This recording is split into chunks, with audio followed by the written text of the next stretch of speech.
Good morning everyone, Rebecca here from Simple Suburban Living, and in this video I'm going to show you how to make and can applesauce, and I'm going to be using the Nesco Smart Canner.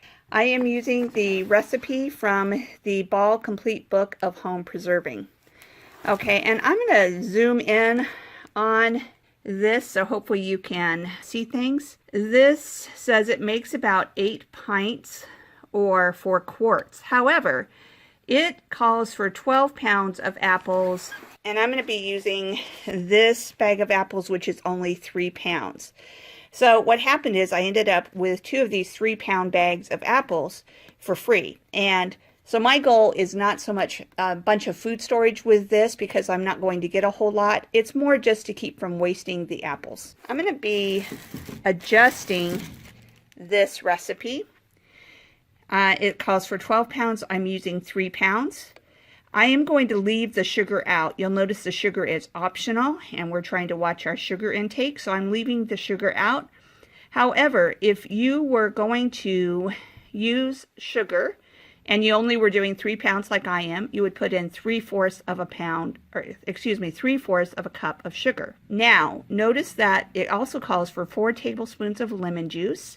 And that is not optional. You have to use the lemon juice. So since I am doing 1/4 of a recipe, I will use 1 tablespoon of lemon juice. Okay, now you'll notice that it says 12 pounds of apples, peeled, cored, quartered, and treated to prevent browning. I'm going to talk about that in a minute and show you that process that I'm going to use. But I want to go ahead and skip to step 1, prepare canner jars and lids. Okay, so I'm going to show you what I'm going to do for that.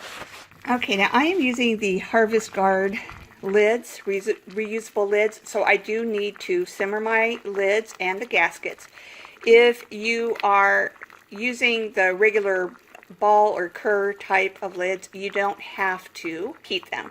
So I'm just going to keep these basically on a low simmer. They're actually going a little higher than I intended right now, but I just turned the heat down, and I'm just going to basically keep them warm until I'm ready to use them. I also have washed my jars, and I've put them in my canner. Now, the reason I'm going to actually heat the jars in my canner is because I will need a large pot to cook the apples, and I also need a large pot to heat the jars, and I only have the 1 large pot.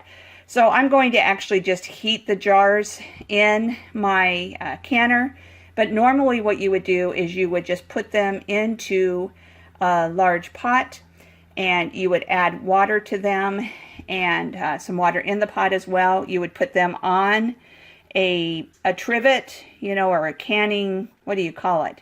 But basically just the tray that you put in the canner to keep from putting the jars directly on the canner. So the goal here is not to boil the jars, it's not to do anything like that. It's just to get them hot, because this is a hot pack recipe and you want everything hot. So I'm just going to heat them up in my canner and leave them there until I'm ready to fill them. Okay? Now we'll go ahead and we will prepare the lemon water mixture to keep the apples from browning. You'll notice that it says in the instructions 12 pounds of apples, blah, blah, blah. Treated to prevent browning. See page 140. So I'm going to turn to page 140. Okay, so you'll see that it says preventing fruit from browning. And it basically just talks about how certain fruits, and we all have experience with apples, how they turn brown once you cut them open. So we want to avoid that, and there's a few different ways that you can do this. You can use a commercial produce protector containing ascorbic acid, which is vitamin C, or a mixture of ascorbic acid and citric acids. Follow the manufacturer's instructions.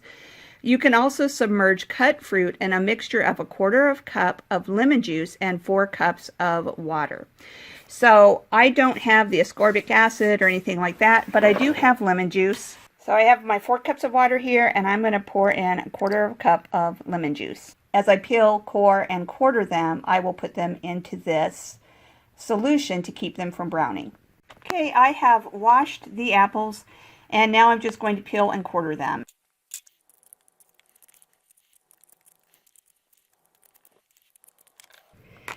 Okay, now you'll notice there are some bad spots on here. I'm going to cut those bad spots off. Okay, and then I'm going to quarter them and core them. Okay, so I cut it in half.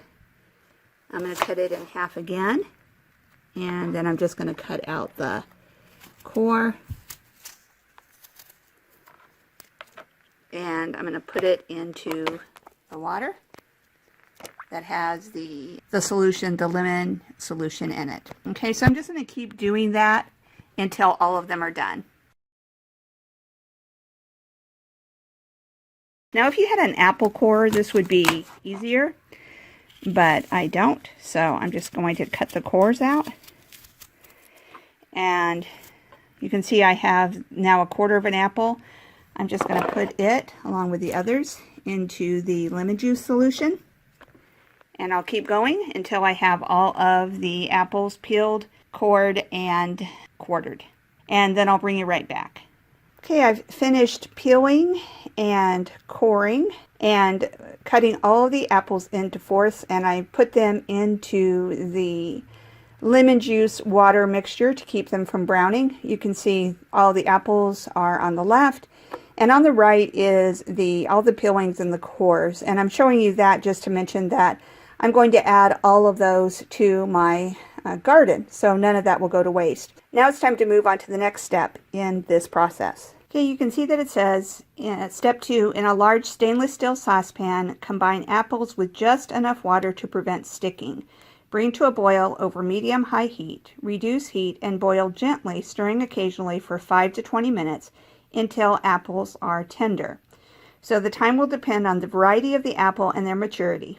Okay, and then it says to remove from the heat and let cool slightly, about 5 minutes. So that's what I'm going to do now. I'm going to put the apples into a pot with just enough water to cover, and I am going to bring it to a boil and then reduce the heat and simmer for 5 to 20 minutes. I'll keep testing to see how long it takes. I suspect these won't take real long because they were small apples, so the quarters are pretty small. So I'll bring you over to the stove and I'll show you that process. Come to a boil, so I'm going to turn the heat down and simmer them until they're done. Apples are now tender. When I stick a fork in them, they go right through. So I'm going to move on to the next step, which is adding them to a food processor and pureeing them. And I'm going to have to do this in batches. I have a really small food processor, but here's the bottom line. Use whatever you have. I was going to use a blender, which I could put more in at a time, but it did call for a food processor, so I figured I'd do it that way. And I just noticed that this is dirty, so I'm going to clean that before I get started. Okay, so now I have put all of the pureed apples back into the stock pot. This is the point where you would add sugar if you're using sugar. Now remember that for 12 pounds of apples, it was 3 cups of sugar. So for the 3 pounds of apples, if I was adding sugar, I would put 3/4 of a cup. I'm leaving that out, but I am adding in 1 tablespoon of lemon juice. That's required to keep the acidity at the right level. And I have this pot on just a low flame. The main purpose of that is just to keep the contents hot while I'm filling the hot jars. So let's go ahead and fill the jars now.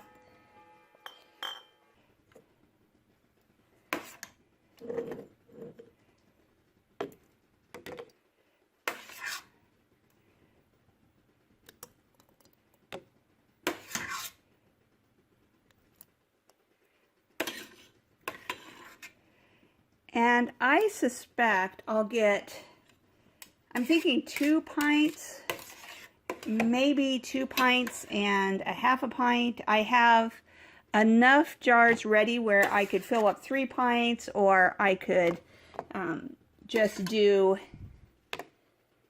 2 pints, 2.5 pints, or what have you. So I'm going to go ahead and debubble. I'll probably have to, I think I overfilled this a little, so I'll probably have to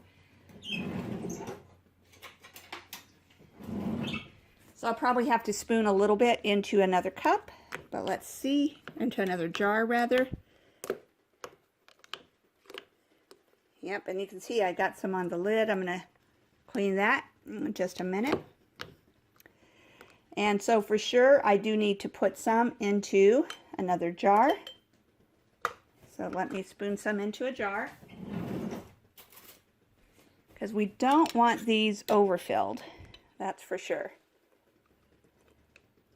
So I'm just going to take some out, make sure I don't go over. I'm using the Harvest Guard lids, and from what people say, it's even more important with those to not overfill them. So I'm going to just be careful and make sure I don't overdo it. All right, now I'm going to take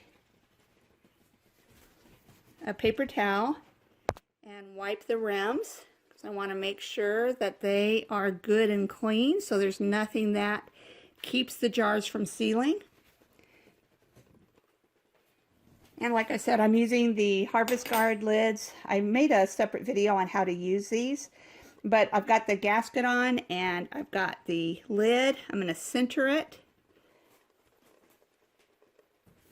and then I'm going to put the lid on and just use my finger and do it until the jar spins, and then I'm going to put it into the canner, and I'll continue that process until I have the jars full. Okay, I now have the canner filled with jars, but the water doesn't quite cover. It covers the half pint, but it doesn't quite cover the pints. So I'm going to add a little bit of water to them until, to the pot, hot water. I've got hot water in there already because we're using hot jars and hot applesauce. And so I'm going to add just enough hot water to bring it about an inch above these jars. There's now a constant stream coming, and since I'm water bath, I'm going to leave it on exhaust. I'm not putting it to airtight, but I am going to go down here now and I am going to press start, and you'll see that there's 25 minutes and it will cook for 25 minutes now. It will process for 25 minutes and then it will be done. Okay, it's just about finished processing. Got 1 minute left.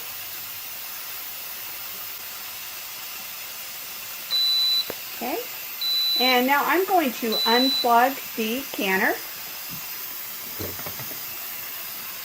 And it says to open the lid carefully, and I'm going to actually let it cool down just for a minute or two before I open the lid, and then I'll be removing the jars, and I'll bring it back at that time. See you in just a minute. Something, when I opened the lid, I noticed there was some siphoning. Now it's more than siphoning. You can see that the half pint has lost its lid completely. Now the only thing that I can figure what happened is it was covered with a lot more water because it was shorter, but I'm not 100% sure. So I did lose that half pint of applesauce. But what can I say? I'm going to have to experiment or do some research and figure out why that happened. Okay, now I've removed the other two pints, and I'm going to let them sit for about 5 to 10 minutes before I tighten the lids. Now, if you have regular lids, I'm using the replaceable, reusable Harvest Guard lids. So I will need to tighten these lids, and I'll show you that in just a minute. But if you were using just regular ball or cur lids, then you would be done. You would just let them sit for 24 hours and then check and see if they've sealed. So I'll bring you back in about 5 minutes.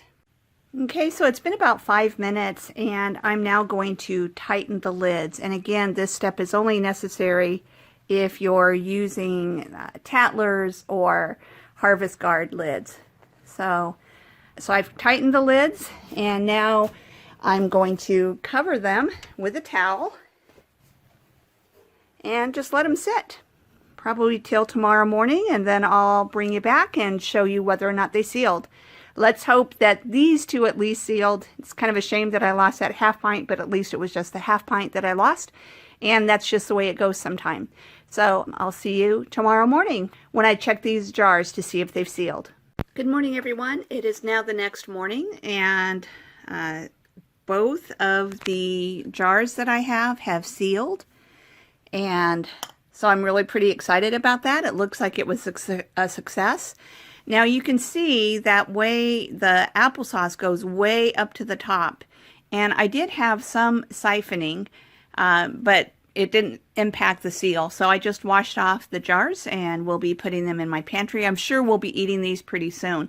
This was my first time canning apples in any way, and I have heard that there is a lot of siphoning that tends to happen with apples, and so probably the next time I would fill it just even a little bit lower, fill my jars even a little bit lower.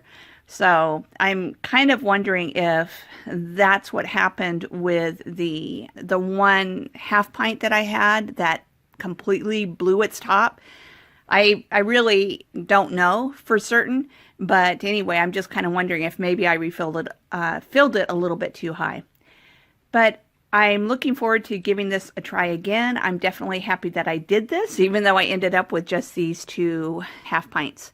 If you haven't already done so, I would appreciate it if you'd like this video and subscribe to my YouTube channel. Thank you so much. I really appreciate all of you. Much love to you. Bye-bye.